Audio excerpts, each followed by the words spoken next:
Go back Marwadi అని అంటున్నారు. మరి గో బ్యాక్ మార్వాడి కల్చరా? అసలు మార్వాడిలోనే ఎల్లగొట్టే ప్రయత్నం చేస్తున్నారా? లేకుంటే కేవలం వాళ్ళ కల్చర్‌నే వెల్లగొట్టే ప్రయత్నమా? వాళ్ళు నిలబడితే అన్ని 2 పోతాయి కదా! హ్మ్.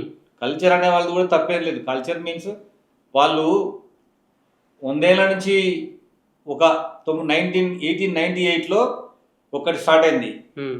స్వతంత్ర ఉద్యమంలో మనం కలుసుకోవడం కోసమని దయానంద సరస్వతి అనుకుంటా ఆయన గారే విగ్రహాలు వినాయకుడి విగ్రహాలు పెట్టించింది. అప్పటి నుంచి క్రమక్రమంగా వాళ్ళు వచ్చిండ్రు. ఇప్పుడు మన పెళ్ళిళ్ళ మనోళ్ళే కూడా దాండి ఆడుతున్నారు. అట్లా అది సాంస్కృతిక దాడి, హ్మ్. రాజకీయ దాడి, ఆర్థిక దాడి అన్నీ స్టార్ట్ అయినాయి. హ్మ్. వాళ్ళు లేనిది 2 చోట్ల. హ్మ్.